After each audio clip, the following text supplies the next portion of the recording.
We speak our words, we listen. We speak our words, we listen. We speak our words, we listen. We speak our words, we listen. This is Harry's Facebook for Sunday, the 20th of April 2025, Easter Sunday. So, happy Easter, everyone, or everyone that celebrates Easter. And the first post we're going to start with this evening is from Reach Every Voice, which is a disability service and described as a practice of educators working with non-speaking and minimally speaking autistic students. We teach these students to express themselves with alternative communication. We also collaborate with families and schools. And what they've shared is the following. Many well-meaning people, family, teachers, behaviourists, completely misunderstand the behaviours of autistic individuals, and it often leads to people giving up. Challenging behaviours are often seen as volitional defiance. He refuses to sit, she won't do what I asked, and can lead to teachers or parents saying, that's it, I'm done. If they don't want to do it, we're not doing it. It sometimes pushes people to the opposite extreme, the power struggle, we are going to sit here until you do this, or the idea you have to finish the thing you said you were going to do, like a page or 3 math problems. Instead of continuing with our agenda or giving up, we, as parents, teachers and communication partners, need to listen to and respect feelings of anxiety and dysregulation. Certain behaviours are actually coping responses. In her book, Beyond Behaviours, Mona Delahook writes, we fail to recognise that many behaviours represent the body response to stress. They're ways of compensating for and dealing with a body that experiences sensory and motor differences. We need to remember that our students don't want to give us a hard time. They are having a hard time. Presume competence. Oh God, wow, I really want to jump in as quickly as I can on this, Harry. It's really well put, and it follows the theme that I am trying to impress upon the professionals in behaviourism out there. When I was at the recent conference, and I will do it again at the next conference, the thing that I said to them that garnered a lot of them contacting me separate to say what the power was in the talk that I gave was when I discussed the misunderstanding that people attempting to support people had about the behaviours that they were observing. And I put the proposition that as an autistic man, I was able to empathise with what I saw in front of me in an autistic person, whether that person be an autistic child, an autistic man, woman, transgender, whatever type of autistic person. I put forward the proposition that just being autistic gave me a little bit of a key of empathy that meant that I would interpret what I was seeing in front of me very differently from what they were interpreting. And I have to say that they accepted that.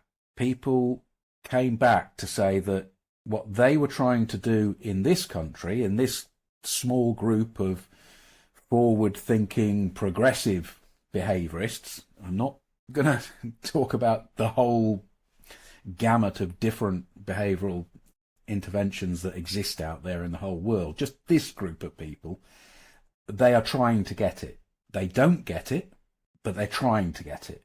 And if we can get them to interpret our behaviour in a more accurate way, then I believe that some of the things that they do in behaviourism will have some validity for us.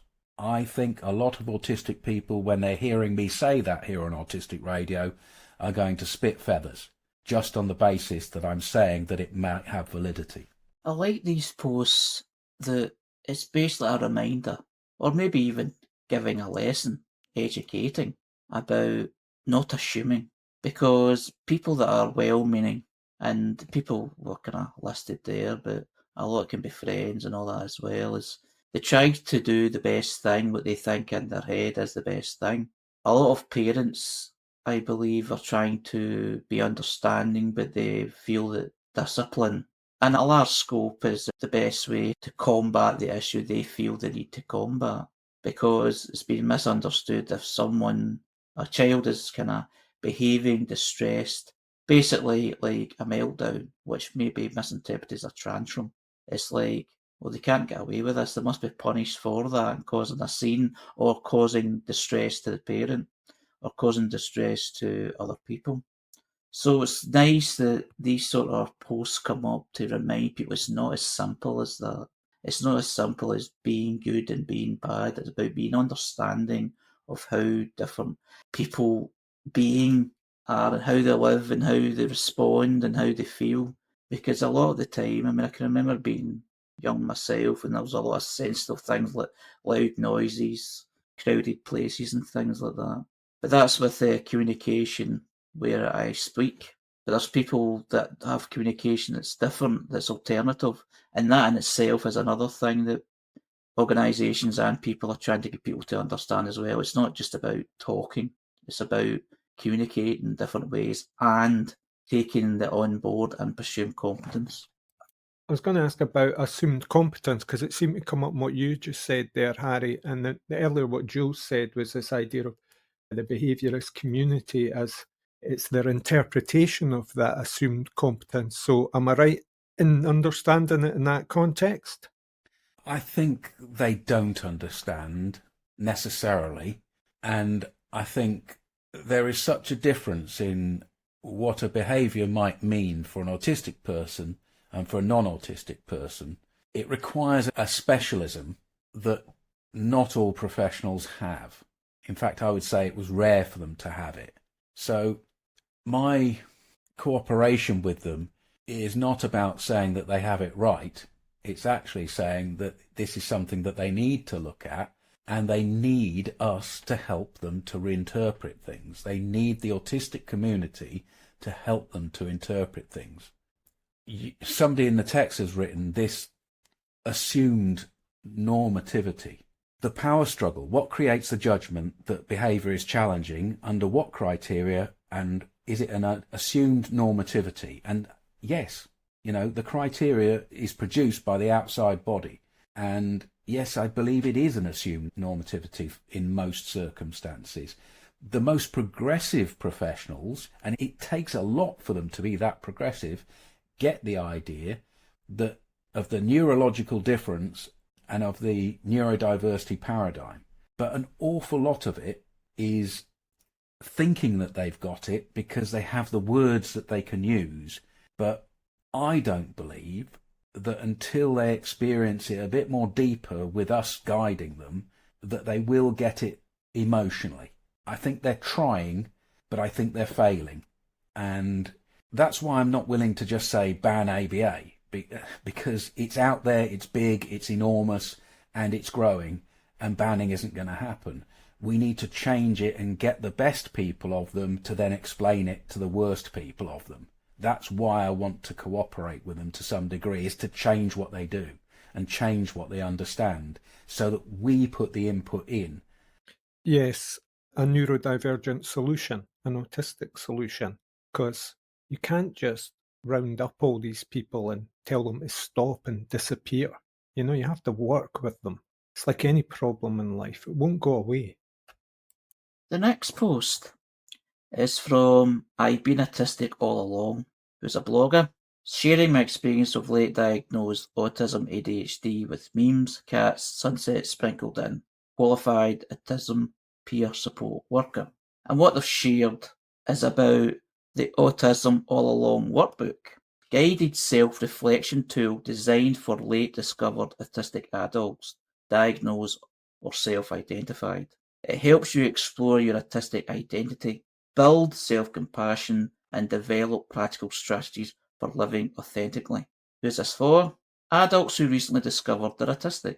Anyone struggling to understand how autism shows up in their life, and people looking for self-compassionate ways to support themselves. What's inside? Thoughtful prompts to help you reflect on your experiences, a deep dive into masking, burnout, sensory needs and boundaries, practical strategies to support your well-being, and encouragement to embrace your true self without judgment. I'm curious about this phrase, your autistic identity. The only real understanding I have of that phrase is what I've shared with other autistic people in an autistic community. I think that's where one gains an understanding of what is meant by that phrase, your autistic identity, because there is a fear I have that a lot of it is inherited. It's almost conditioned. It comes from outside.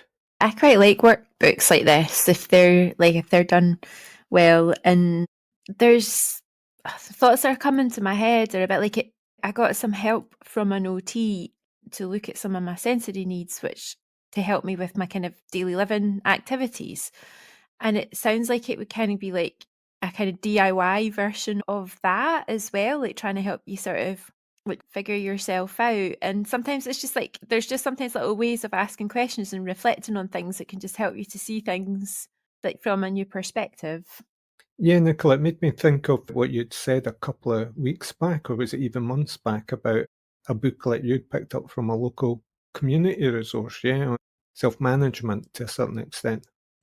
Yeah, that was like, I remember saying, I just wish that I could find out all the things that I'm responsible for, teaching my kids as they're trying to grow up. If there was some list somewhere and the person was like, well, actually, and gave me this little booklet, and it was kind of looking at all the different activities of your life that you might have to go through to get all your needs met and how you could approach them. So yeah, I found that quite helpful.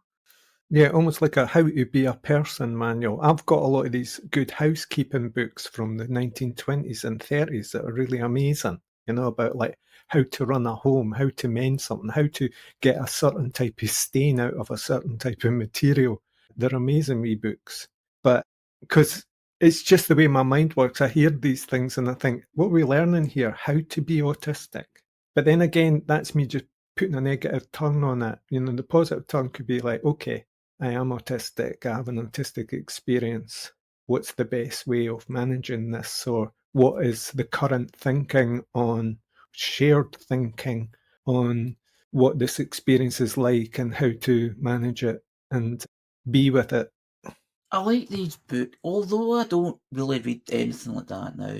But I've read, or at least seen, these sort of things, over the years. It's someone's experience. And then what they also do is they realise sometime down that journey, probably earlier on in the journey, that it's a unique experience they have, and it's not just a general autistic experience, it's their autistic experience. Because they speak to other people and they realise, as I've done in the past, people with autism, everybody's different, just like basically everything else. And it's like it's a collection of these kind of sound bites, kind of even be researched, and all collated into one workbook, which would be limited in a way because you can't get everyone, but it's certainly a starting point for some people. And the language as well, I like. There used to be the word diagnosis, and it still gets used because people are diagnosed. I mean, I was diagnosed, and other people are diagnosed and get a certificate. The medical sort of kind of rubber stamp of you're autistic, because that's the way that autism comes about in many people's lives. But other people's lives, people realise it's a way that they are, and it's like they're self-identified. A lot of people this way feel that they're on the outside because there's a bit of resentment saying, you're not really autistic, you need to get the diagnosis, you're not part of our club. That sort of kind of nonsense you seem to get everywhere. But I like that sort of inclusive language so that everyone, or at least most people, you say that a good amount of people, if not everyone, would feel included and feel that book would be worthwhile having a look, at least just a look over, if not a complete read over. It's just nice. It's not just about, obviously, autistic people, it's also kind of educating other people regarding autism and what to expect and break down stereotypes.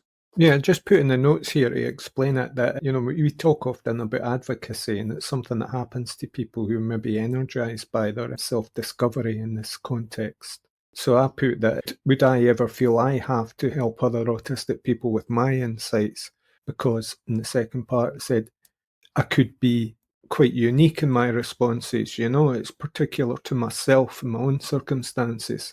But I suppose we're all out there trying to find a common language, having a shared experience, because, that inclination to isolation is not necessarily a positive thing. I feel like for me, I wouldn't be just like, randomly just want to just do books just because I'm autistic. But I did a kind of wee course that was similar. I think it was like Neurodivergent Lou. We've read some of their stuff before, and it was like their work on burnout. I found it really helpful, actually, and there was quite a few wee bits and pieces that carried with me. Like, I didn't take all the whole thing, but there was definitely parts of it that have been helpful. So I don't think there's any pressure at all to kind of go off and do that. But I think if there's like a burnout and an actual issue in somebody's life, it's good to, I don't know, I think it's just about having resources there. And my experience of the burnout thing is I didn't feel like it was somebody sort of self-righteously kind of preaching to me about how to live at all. It just felt like a bunch of tools and a bunch of things. Well, this autism seems to have some commonalities, and like a lot of people find this, and it was like, is it relevant to me? Yes or no? And I could just throw it away if it isn't. I think you're right there, Nicola. I agree with particular issues. You know, it's good to get a bit of advice if somebody's been through a similar experience and has some kind of insight to it. I like how Nicola expressed it. This kind of, if it has relevance, if it resonates, it's useful, and pick a mix, pick out the bits you find useful to you and move on. And more of the resources that are out there now are like that.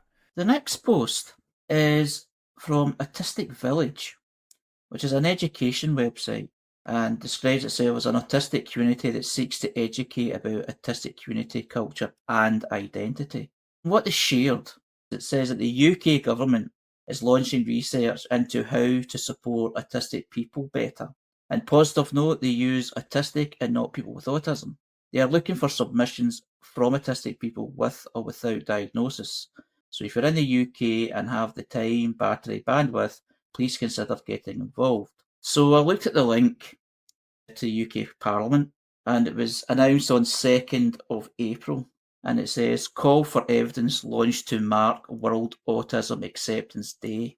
And it says, to mark World Autism Acceptance Day, the House of Lords Committee on the Autism Act 2009 is today launching its call for evidence, inviting written contributions to its inquiry.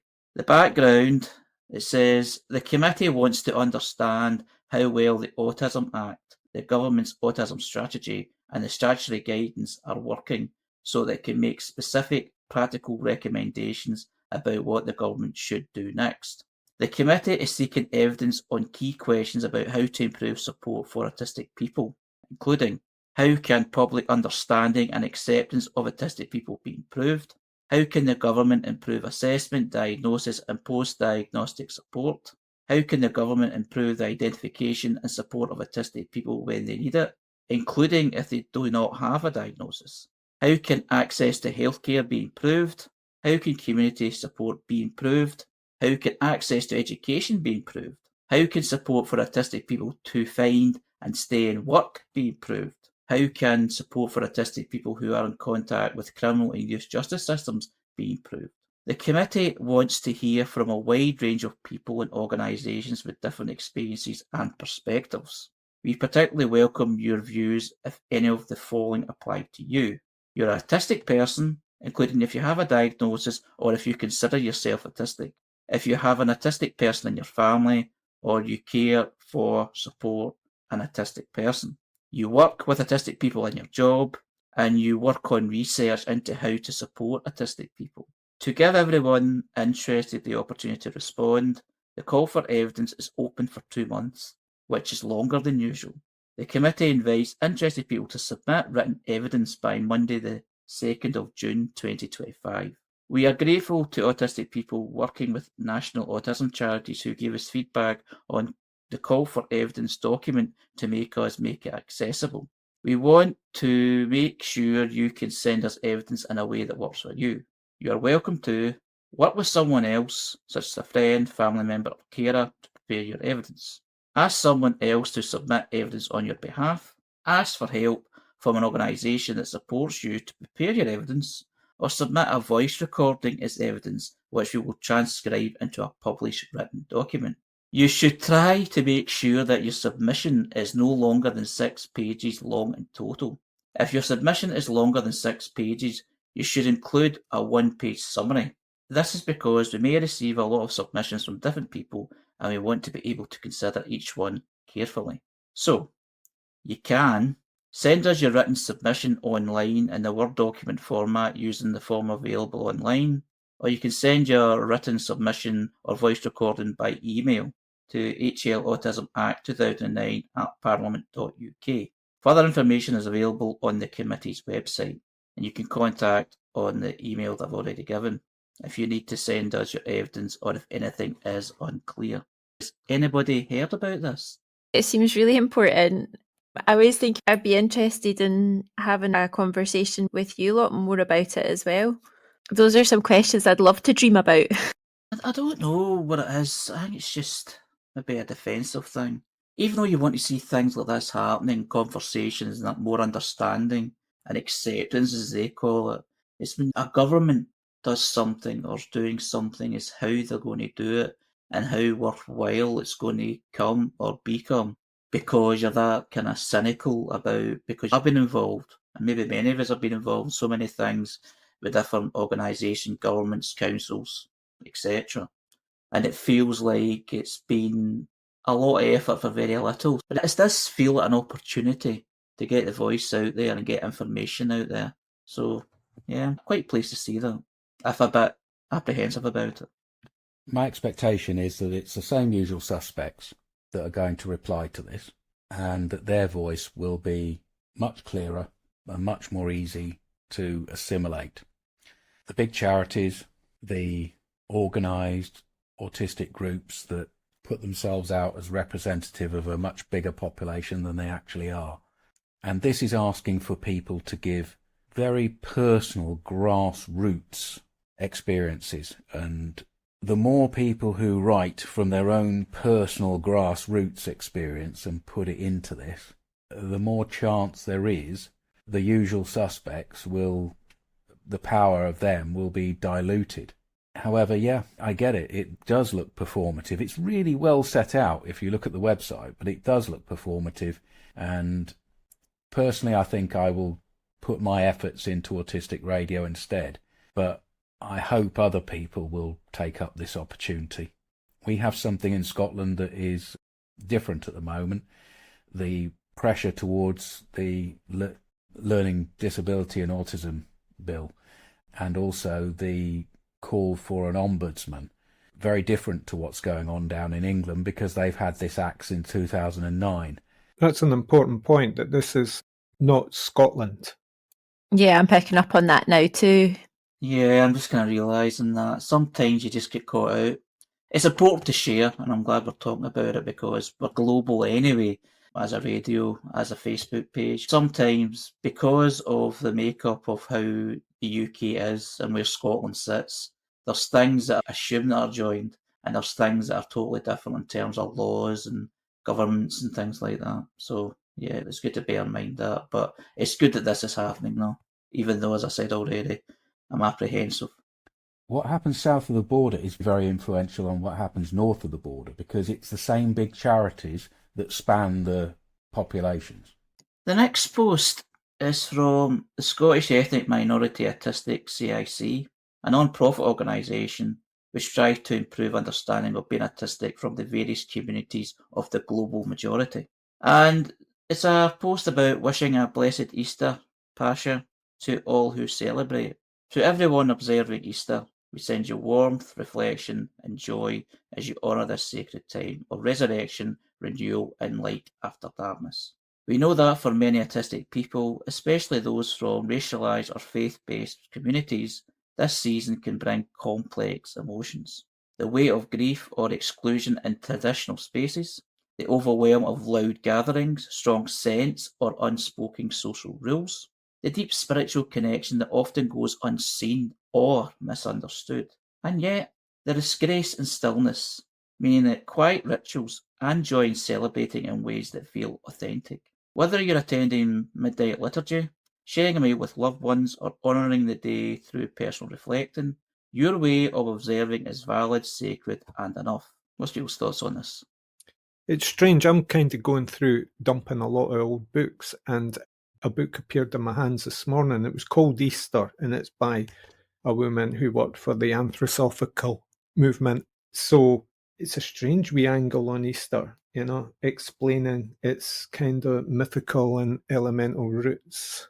But if you take it as just like another event like Christmas and things like that, these organised kind of holidays, and Easter being a varying one, I can be a wee bit cynical about these things, but I know there is a need there for people to be a part of some kind of seasonal shift, which is in the post, when they talk about spiritual and the deep spiritual connection that often goes unseen or misunderstood. Yeah, and quiet rituals and all that. So, Easter, what does it mean for you?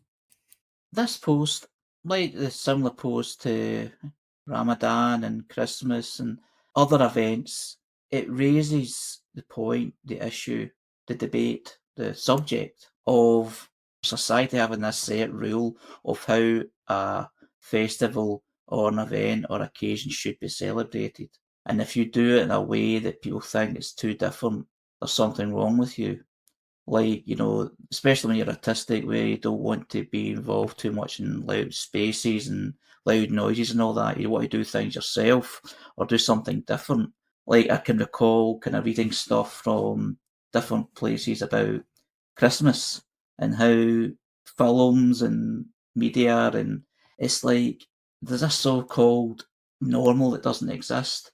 It's kind of made up, but it's sort of kind of, that's what you should aspire to, and that's the way you should celebrate an occasion. But we know, kind of talking about it, it doesn't make any sense. You celebrate it in your own way, whether it's a big way or a way that's a nice, quiet, spiritual way. Especially things like Easter and Christmas and Ramadan. A lot of stuff that's a lot of religious stuff. A lot of it is quiet reflection. It doesn't have to be big celebration. It could be quieter, and there's nothing wrong with that. But people seem to come across as if you do something quiet, if you celebrate something quiet, you're not celebrating it properly, and then you're criticised.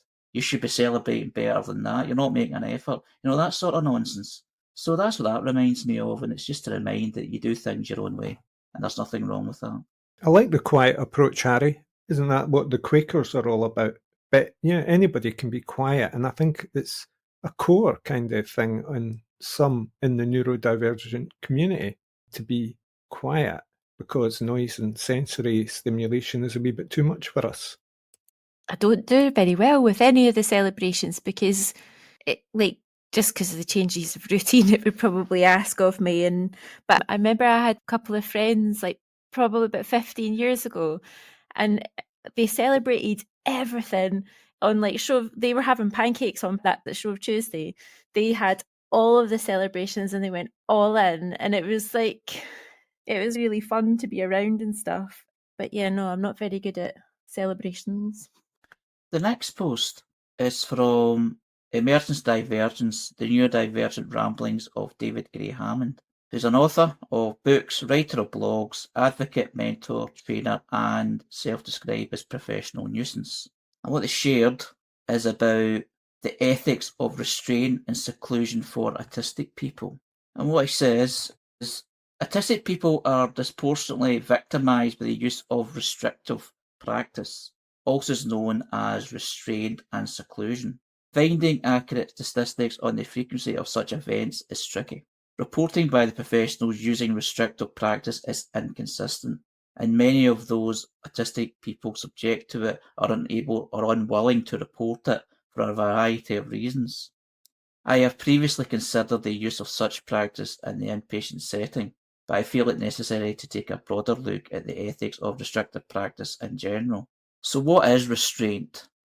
Restraint is the intentional limiting of a person's bodily movement. It can be applied by another person, physical restraint, mechanically through use of straps and other mechanical devices, or even chemically through the use of sedative medications. In all cases, there is of significant injury or death, such as in the case of Max Benson. What is seclusion? Seclusion is the restrictions of a person's liberty, usually via the use of isolation rooms. A person on seclusion is usually removed from the presence of other people by force, and as such is likely to have also been restrained. Is restrictive practice ethical? In terms of Western culture, there is a legal right to bodily autonomy. This means that a person has a right to use their body as they wish, and not have their body touched or manipulated without consent. In this regard, restrictive practice sits opposed to a person's right to that autonomy. There are some complications to the assumption of autonomy. Any diagnosis of a condition that means a person does not perform a neurotypical embodiment can be used as grounds to remove a person's bodily autonomy via restrictive practice. The justification is often that a person, in this case an autistic person, is behaving in a manner that infringes upon the bodily autonomy of others. In simple terms, if your behaviour is perceived as a threat to the safety of others, then your right to bodily autonomy can be suspended. This presents a challenge to autistic people who may be prone to behaviour and performance that can be deemed unsafe. One of the challenges that arises in the interpretation of what is necessary for the safety of others. The use of restrictive practice and subsequent denial of autonomy is not broadly standardised, and usually the decision to use such practice is at the discretion of those with greater privilege than the person being restrained or secluded. This raises questions about the perception of behaviour in Western culture. Autistic people are regularly victimised by ableist attitudes and the normativity they are founded upon. There is an attitude that one should think, feel and behave in such a way as to cost systems as little as possible while maximising your production of capital. This means that the target for neonormative society is to have people behave in such a way to benefit neoliberal capitalism. With regard to restrictive practice, it can be assumed that its use is profilated not only due to neuronormative standards, but also because it costs less to restrain an autistic person when under stress than it does to create an environment to be more accommodating of their needs. Further to this is the growth of autism industrial complex, wherein interventions for autistic behaviours have become a hugely lucrative business. Many organisations produce high profits from the sale and implementation of restrictive practice training. This means that there is a financial incentive to normalise the use of restraint and discourage the alteration of environments that trigger the ambiguous vector of challenging behaviour. We can see then that not only do autistic people find themselves perceived to have less of a right to bodily autonomy, their autonomy is for sale. Financial interests encourage those with privilege to create broader thresholds for the use of restrictive practice on autistic people and subsequently compound the disproportionate use of force against an already marginalised group. This forms a foundation from which we can see the unethical nature of restrictive practice across a broad spectrum. It may be argued that these ethical arguments do not only apply to autistic people, but it should be considered that many of the justifications for such practice favour the liberal use of such practice more so for autistic people than for non-autistic people. It should also not be forgotten that there are wider issues in how autistic people are perceived and the impact this has on society that seems such denial of autonomy acceptable. It is time that systematic powers took more accountability for the unethical applications of such practice and their disproportionate use against autistic people. I find it terrifying to imagine being in that situation where somebody else is deciding whether or not you're going to be physically or chemically restrained, and for autistic behaviour to be misinterpreted like a violence risk. Oh, that's just horrible. And it's really important that he's bringing attention to this. I don't know what else to say just now. There's a lot there to digest. I feel these currents are in the air, and David picks up on stuff like that at times. My thoughts stray to things like the trade wars that are going on just now between states, and the self, personal identity can be seen like that kind of construction. And so the personal autonomy being made criminal because of its lack of productivity or its challenging behaviour, these are things we have to be aware of. They're going on. And so it is a deep discussion to be had here. It does bring up a point. I mean, when you talk about capitalism, it sounds like you're going on a sort of political sort of kind of rant, but you're not. You're just talking about the way society is. And the society we currently live in is about finance, it's about money, it's about what costs money, what costs less, what makes profit, etc. So that's always going to come into play, even in these sort of situations. And that's why things are as they are for many people.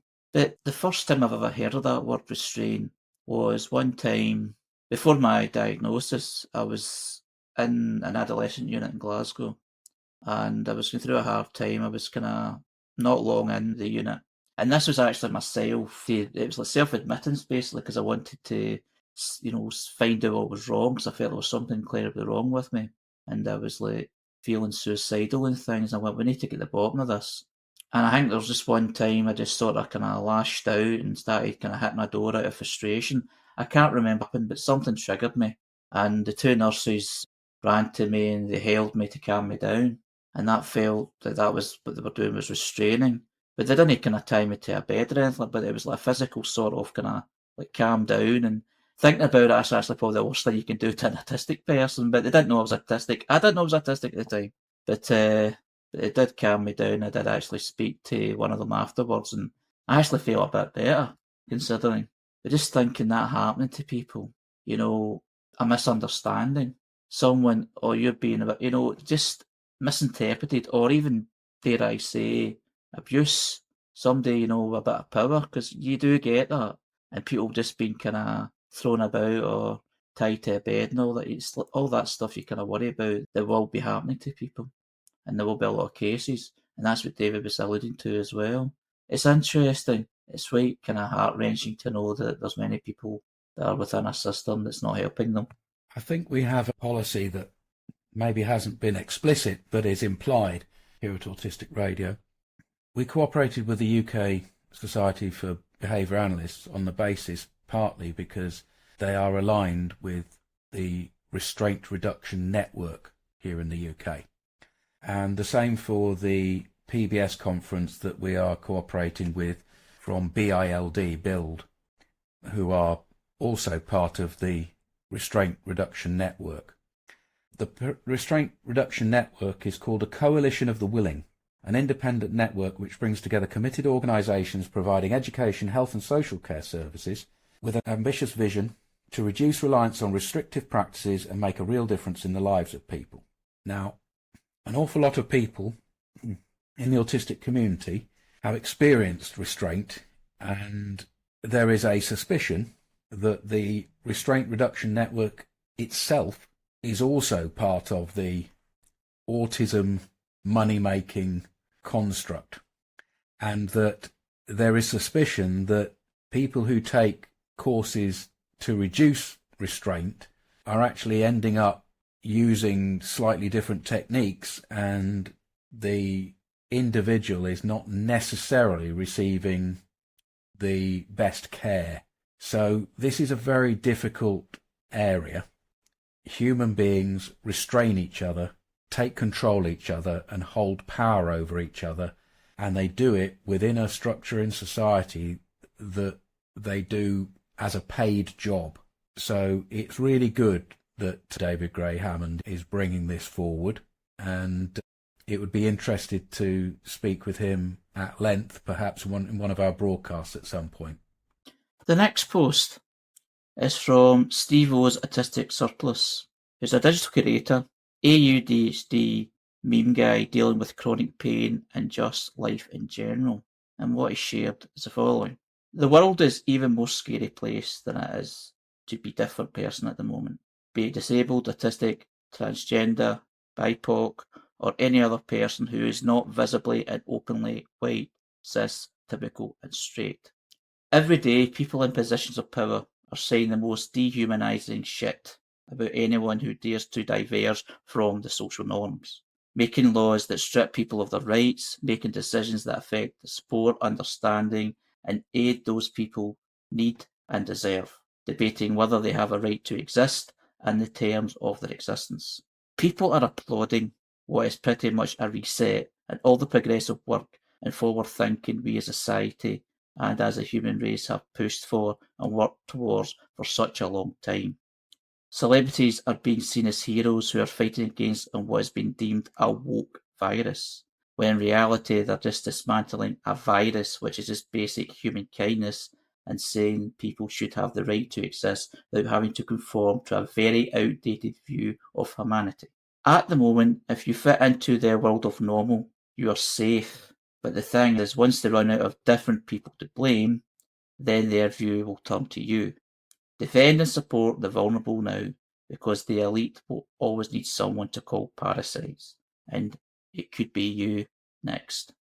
It's quite powerful and intense, this particular post, but I felt it was very important to share because of the current kind of political and societal kind of environment we currently are living in, which itself is, it's actually tearing a lot of people apart in terms of equalities and things because of different perspective of different things. And it is very concerning for many people in the community, especially if you're perceived as different from the norm. Like, which group's going to be the next scapegoat for society's ills? Yeah, we are very much on the list.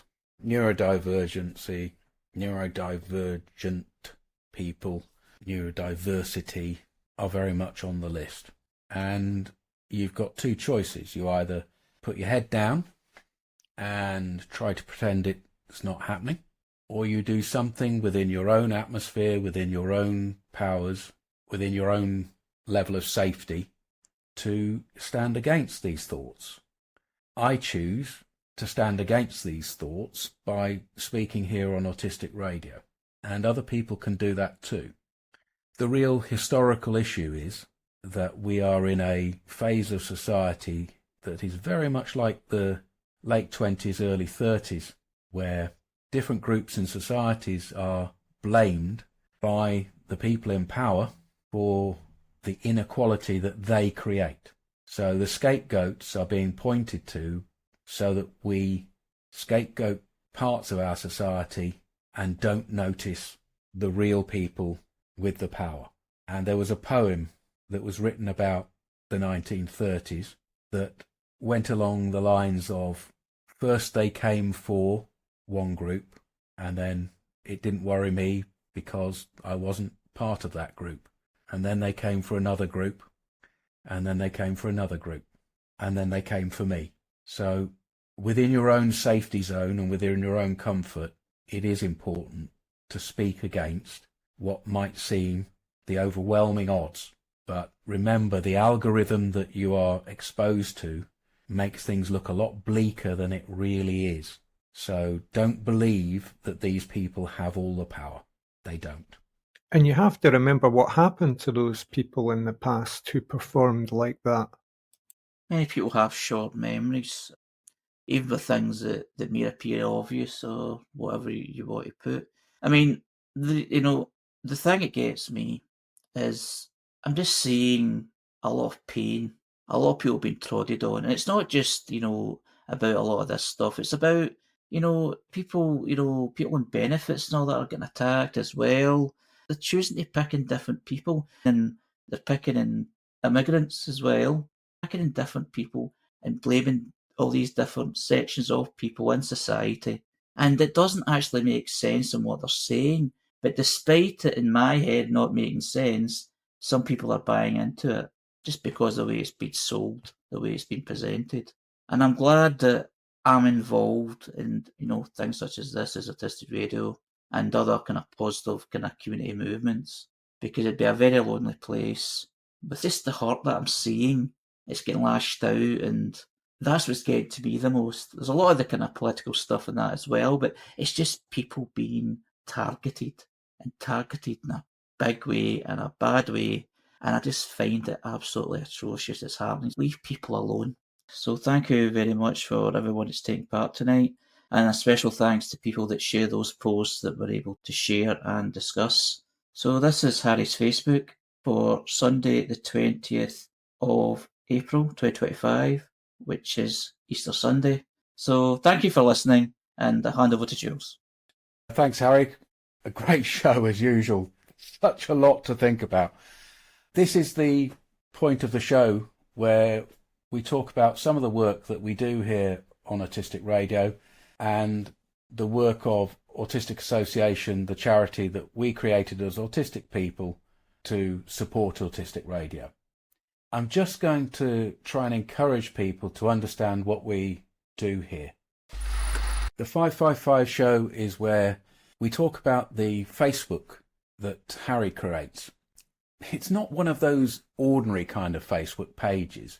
What Harry does is he specifically finds the things out there that are most interesting to us that will start a conversation for the show. Sometimes it's possible that we will say things that don't express what the original poster might be putting down there, because we use what's there in the public domain of social media to inspire us to say things that are in our own heads. None of this is intended to be critical of the original poster. We're all different, we all have our own ideas, and we all have things that we want to think about.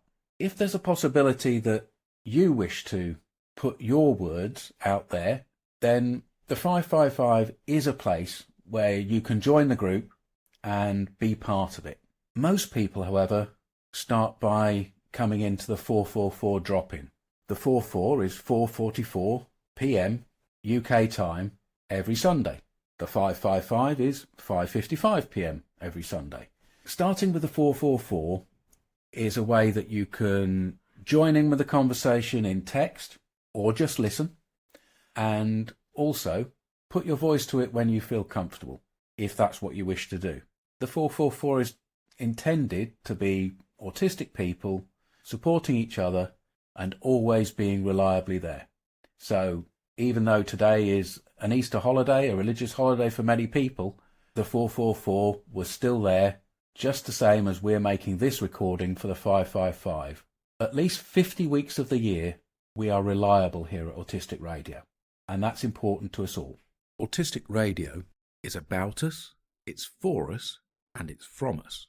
Autistic Radio is about you, it's for you, and it can be from you. We have every single Sunday drop-in, 4:44 PM every Sunday. That's not live, that's us getting together, us talking, community. Every Sunday, Harry leads a 5:55 PM, a discussion around the Facebook page that he creates. Involve yourself by suggesting what we should talk about next. Share it with Harry. And then the bigger picture. Advocate. Use us. Speak to the world. Your project, your idea, your enthusiasm. We have a whole range of different programs that will fit what you want. As far as listening goes, there's some challenging stuff out there, because amongst the identity, the entertainment, and the community, we also make serious programs with autism professionals, challenging their ideas and bringing what you say in other spaces to them. A lot of those are difficult listens, but it's a holistic gathering. It comes all together. Autistic Radio is very varied. We need a favour. To encourage us, we need you to share us. When you share us, you give autistic people power. When you share us, you make us impossible to ignore.